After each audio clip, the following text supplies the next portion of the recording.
Hello, my name is Jarek Francik and this tutorial is a part of e-commerce module taught at Kingston University, London.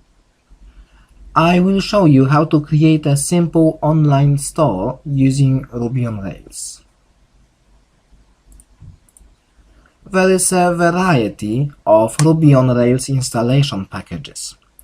I have chosen Rails Installer, which is available for Windows platform. It is free and easy to use. I will also use RubyMine, an integrated development environment.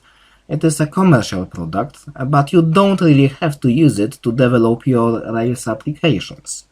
Besides, here at Kingston University, we have an educational license, which is free for our students.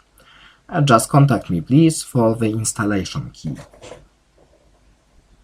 So, some assumptions before we start. First of all, it will be a very simple online store with just a single product category and a very simple customer's cart application. There will be no customer account, not even administration account, so all the admin options will be available for everyone. There will be also no payment gateway, but the whole process will be shown from the very beginning up to deployment. So, let's start. This is the RubyMine welcome page. To start a new project, just click the Create New Project and provide the project name. Shop on Rails should be a good name for our project, and we also have to choose the project type, which will be Rails application. OK, and again OK, and we can now see the main window of the program with our project just created. On the left hand side you can view the structure of the project, but actually we will choose the Rails view of the same structure, which is more useful for Rails programmers.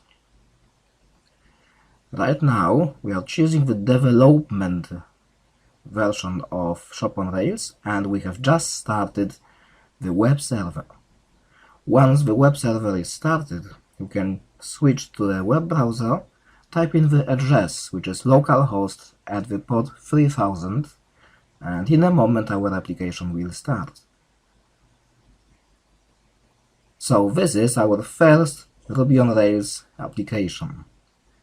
It's maybe not very interesting at this moment, this is just a default first page, but it's up and running. Back to RubyMine, we will now use what is probably the most powerful feature of Ruby on Rails, the Rails generator. There is a variety of different types of generators. We will use a scaffold, which creates a complete programming structure for a particular data entity. We will create a selling item now, and I am providing attributes like title of the type string, description, which is also a string. The next one will be the price, which is a decimal number, and finally we have image URL, which is also a string. Clicking OK now will create the programming structure and also will create a definition for the database structure. But it is equally important now to create the database. To create the database we need another tool which is called a rake, and now we will run a rake task called dbmigrate, which actually migrates or transfers the database structure to the actual database. Please ignore these warnings. The database structure is now transferred to our database. It doesn't change the home page yet. To change the home page, we have first of all to remove the file index.html, which is responsible for the default look of this website. We delete this file.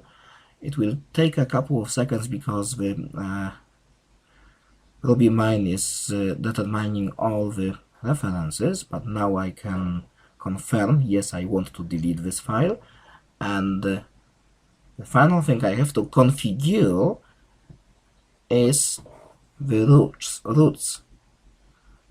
Okay, the roots file contains an information what is my home page, which is not a welcome, it's items, just to remind you, it's the name of our scaffold, and index is the main page of the scaffold. Now it's the time to switch to the web browser and check how our application is working.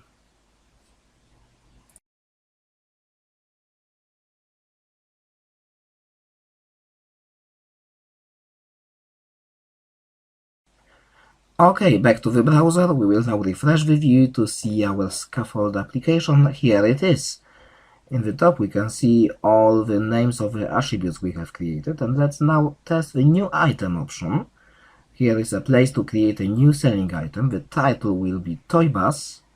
We'll put some nonsense as description. The price will be $4.99, and we will leave the image URL blank.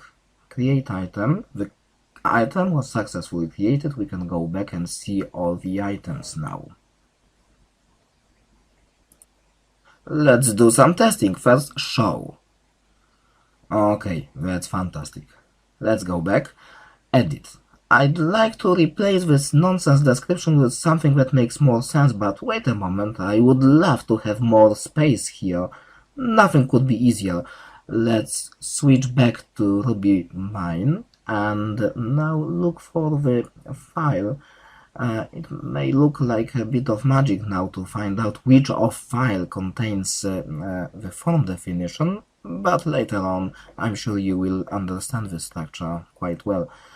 The description is here. This is a text field. The text field is a Rails function for a small text edit box.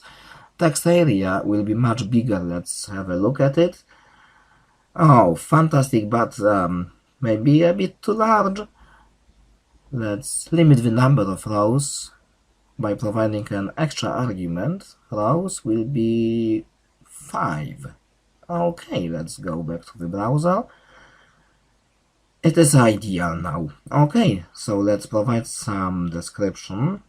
Okay, price is fine. Now image URL, but wait again. We need some images.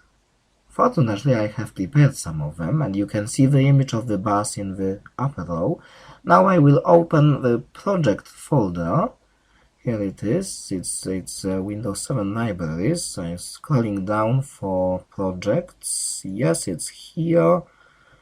And a bit to right. Shop on Rails, this is our project, and public folder is where all the publicly available files are located. Images is a special placeholder for all the images we need. So just moving them. Okay, almost done. Now I can provide the bus.jpg image URL. Update item. Okay, here it is. We need to populate the database a little bit. So I will create a new item, one more item, a strawberry jam. As a description, I will use standard lorem ipsum artificial Latin text. Price and image URL. Create item, back, and that's it. And one more final item, which will be a toy train. One more piece of artificial Latin, $9.99 the price, train.jpg, create item, yeah, back, and that's it. We have now 3 items in our store. But what we urgently need now is to provide much better design and layout for this website. We will switch now back to RubyMine. Here it is. Let's close the windows that we do not need any longer and turn to the items controller and its various actions responsible for various functions of the application, like creating new items, editing, showing, but first of all indexing, showing the full catalog of items. When I click on the small icon here, I can see the view, the file that is responsible for how the web page actually looks like.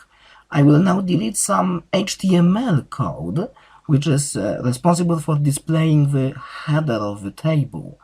When I now switch to the browser, you will see that this header in the top of the page will disappear. Now back to RubyMine. The view template that you can see now is a mixture of HTML and some Ruby code, and this file is responsible. It's actually a description of how the web page is going to look like. Now we will modify the layout of the image within the page. So the image part is here, item.image URL, that's it. I will use a special shortcut to put it in the top of this structure, and I will now type the name of a special Rails function called image tag. Now refresh the view, and here it is, we have our pictures. So this is everything we needed to create, to display pictures in our application. To provide a better layout, I will replace the TD tag, which tends to locate objects from left to right, with div, which will create a better layout from top to the bottom rather. But we are still working within a table, so what I need is at least one additional TD tag to put all my stuff to the right of the image. Almost done. One more thing that I will do is to put show, edit and destroy links all in a single line. I have to remove all the divs.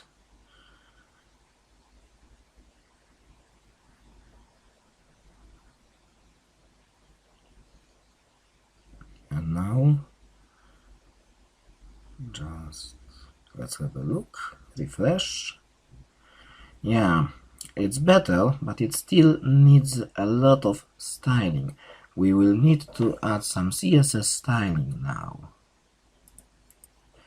To start with CSS styles, I need to provide some classes for my div tags. So here is class title with RubyMine auto-completion and copy and paste facility. It's much faster than just typing.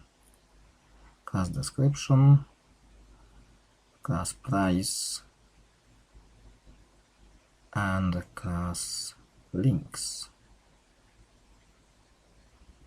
Now go to the top of the file, and I will now insert a style, an in-file style section. Again, auto-completion is a really powerful tool in RubyMine. .title chosen from the list, and let's set the font size to 24 points, and font weight, okay, to bold. And bold, let's have a look at it. Oh, we definitely need a bottom margin.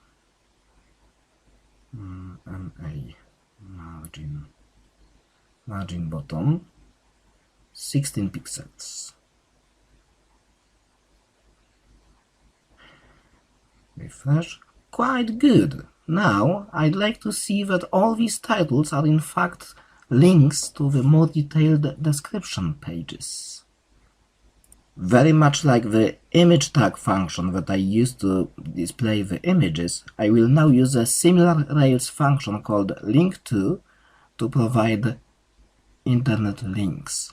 Link2, the first parameter, will remain intact. Its item title is just the text of this link, and the second tells what is the target of this link. In this case, it's item show page.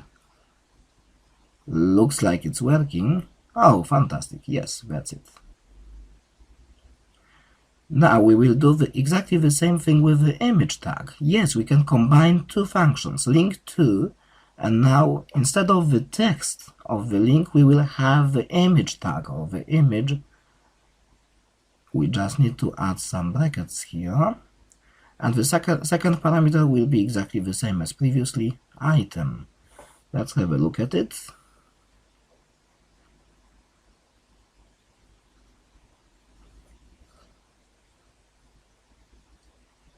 Yeah, it's working great. Strawberry jam as well. Let's do some final touch by providing some more CSS styling. I had some in the clipboard, so it went fast. We will add a new color for the title link and a new style for the prices. Looks great, but I'd like to format the price properly, and also the links could go closer to the description text. So let's go back to the code, scroll down, where are the links? All prices are here. I will just swap these two lines so that now the price is below the links, and I will use another Rails function, a facility function called number to currency, which will automatically convert the number to the currency value using the unit. Unit in this case will be pound. Okay, let's have a look. Very good. I'd like also to add a horizontal line after each item. Small cleaning. And we need a new TR table row with a single column in it, TD, which would span over two regular columns, so it's a full width of the page. And inside of that, I will just add a horizontal line. Alright, let's have a look at it. Now it looks really good. Okay, the next major point for us is to provide the Add to Cart button. But first of all, we will now need to create a new controller for all the cart logic. But first, once again, I will use Rails generator. This time not for a scaffold, this time it's for a controller.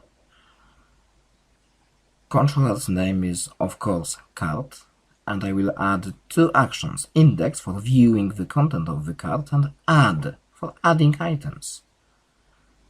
Clicking OK, waiting a moment for the system to generate the controller, and we've got it, index and add, two actions. Let's go back to the main view here, and somewhere in the top, before the start of the table, we will add a link using Rails tag and link to function your cart. It will be the label displayed on the web page, and now this link will point to the controller, of course cart, and the action, code completion makes typing really faster, action is called index. Okay, that's done. Let's have a look at it running. Your cart is visible now. Okay, that's it. Maybe not very appealing, but we have to consider that it is just a default provided by the system. Now we will copy and paste our link because the code for add to cart button is actually very similar. So first of all, we will provide some place, paste the link, and now change link to another function button to. Your cart will be changed to add to cart. Okay, the controller remains the same, but action will be changed to add, and there is one more thing we have to add here. The system must interpret what kind of item we are adding. So we will also pass the ID of the item to be added to the cart. ID will be just the item, and the magic of Rails will do the rest. Actually, for this to succeed, we need some piece of additional configuration of the roots. So we revisit the roots file, and in this moment it's a little bit difficult to explain what's going on, because it's a bit advanced stuff, but what I'm doing right now is providing an additional mapping connection which will instruct Rails to route correctly URL that consists of the name of the controller slash the name of the action slash the ID. Okay, so let's have a look at it working. Refresh, and now under each of the items you can see Add to Cart button. Let's press one of them, and the page is bland, but look here, the controller, the action, the ID, exactly the pattern we have programmed in the root configuration file. Now let's turn back to the RubyMine, close unwanted windows, and we will right in a moment start programming the card. But before we do that, some introduction to card writing. Internet HTTP protocol is so-called a stateless protocol. This means that it doesn't keep track between web pages. If you navigate from one web page to another one, your web server will not know that you are still in the same web application, and more importantly, it will not keep the values of your variables between these pages. For example, in an online store application like ours, if you navigate to another page, the content of your shopping cart would be forgotten. One of the solutions for this situation were cookies, short files stored in clients' machines. In more advanced systems like Ruby on Rails, we most usually use session variables. These are special variables that keep value between pages. Technically, they are usually based on using cookies, but in advanced environments like Rails, using the session variables has been made very easy. This is an example. Session with the name of a particular variable in square brackets is the session variable which will be kept between various web pages. There is a broader family of similar variables in Ruby on Rails. One example is shown here, params ID, and the usage of this example will be shown in a moment. Time now for some real programming. A very important variable named card will get the value of the session variable with the name card as well. Ruby has often an incredibly compact syntax, and here you can see an example of such a syntax. In many other languages, you would have to provide a special construction to instruct the system what to do in case the session card variable does not exist. Here you just say take either session card or an empty set, or empty hasher as we call it in Ruby. The card local variable, exactly speaking addCard variable, will be needed in the card view in a moment. Time now for the famous Ruby on Rails 3-line long shopping cart code. In the first line we will read the value of params ID, the variable that contains the third parameter in the URL address. Exactly speaking, if you go to Add to Cart, it's this portion of the URL address, the ID.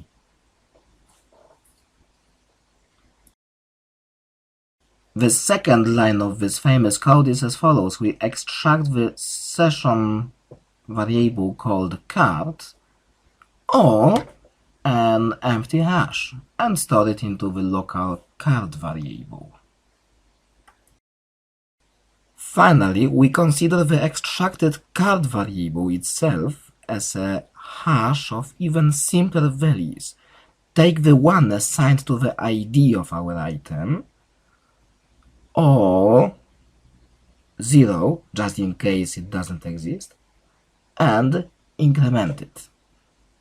In this way, our cart is a hash or a set of ID quantity pairs. Each time the user adds something to the cart, the quantity is incremented and it starts seamlessly from 0 too. A very appropriate representation for a shopping cart, but don't worry if you don't understand too much of that.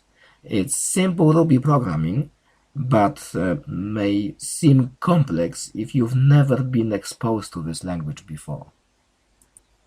The last thing that's left here to be done is to redirect the user to the action index, or to show him the cart.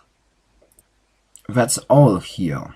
Let's now move on to the index action and its view template.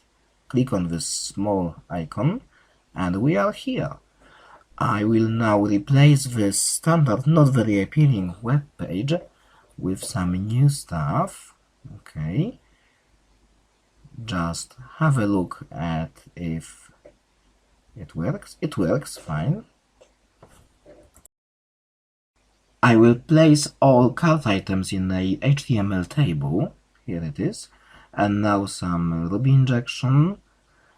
The add cart variable contains all cart items. For each of them we will do something, but please remember each item is represented as a pair of the ID and quantity. And for these pairs, the iteration, for each of such pairs, the iteration is now provided. I've also added the AND part of this iteration, and now inside another Ruby injection, I will find an item by asking the class of all items for finding an item with the provided ID. Now we not only have the ID but also the item and quantity, and we can add some table construction HTML and a Ruby injection. Just by providing item.title, we can now display all the titles for all the items. Let's have a look at our cart in action. It looks like nothing changed, but it is simply because we haven't put anything to this cart yet. So I will now put a toy bus and we can see it. Let's go back. Try with strawberry jam. It's here. And another strawberry jam, and it's again here. What we need now is to display the remaining information, the quantity of each item as well as the price. But even before that I will add the image. First I duplicate this line and change the title into image URL, and as we did previously I will add the image tag function. That's fine. Let's have a look at the result.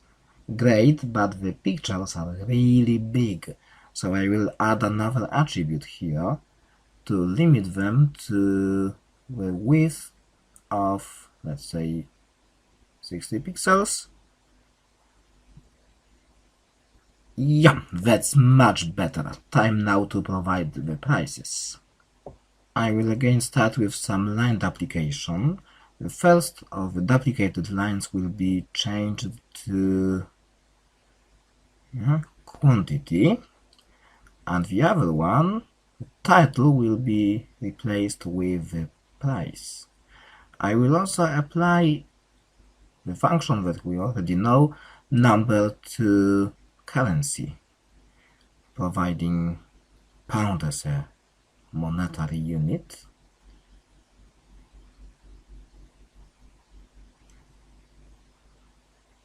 Once again, I will now duplicate this line, yeah, and replace the item price by item price times quantity. Now there is all data we want to see. Great. As a final touch, I will provide some more space here by specifying the width of table columns to 60 pixels.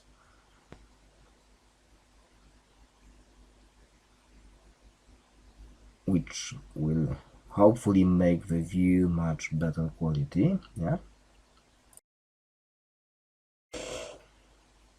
And one more quite important final touch will be adding the total amount of the entire cart, which must be initialized to 0 right here. And below, under each item, we'll do some small calculation. The total will be incremented by the value of quantity times item dot price. This will calculate our total. Now we have to go beyond the end of the iteration, but before the end of the table, add a new table row and a new wide table cell with column span of 4, simply telling total. Here it is. And now another table cell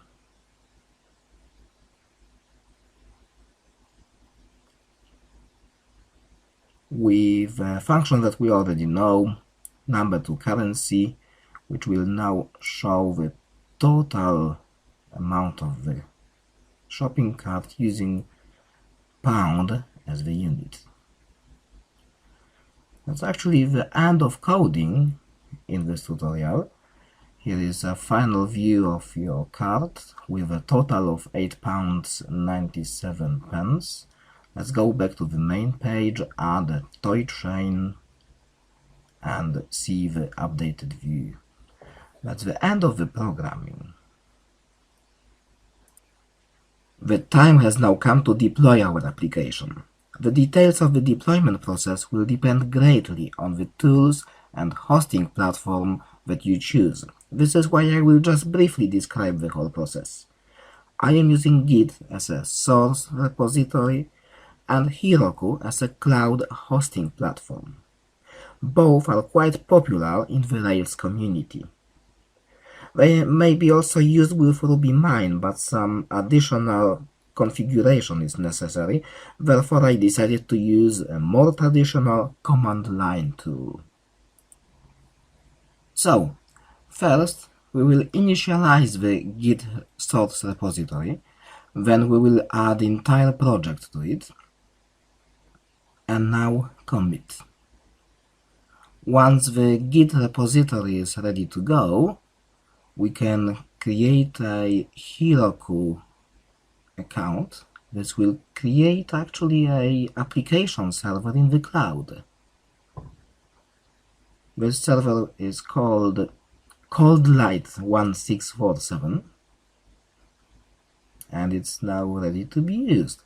Now we will just once again use Git to push our application to the Heroku platform.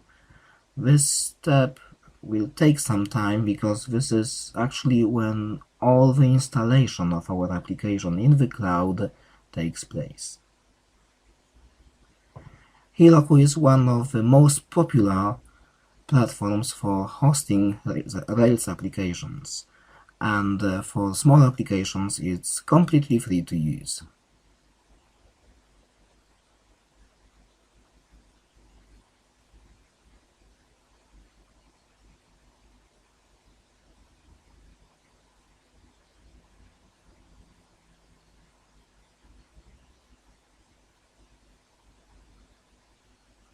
Now the consecutive gems and units are installed in the cloud. We're almost finished now. The thing is launching now. Okay, that's done. The next step is to rake the database, exactly as we did on the development server. It won't take much.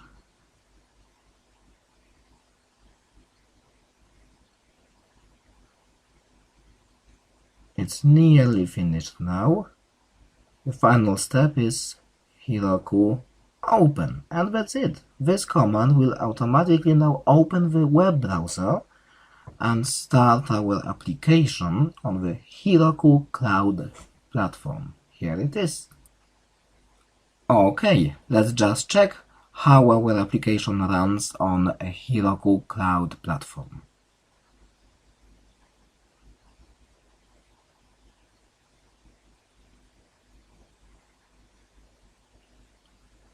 Everything seems to work well, so that's it. And here are some useful web addresses, and thank you very much for watching this tutorial.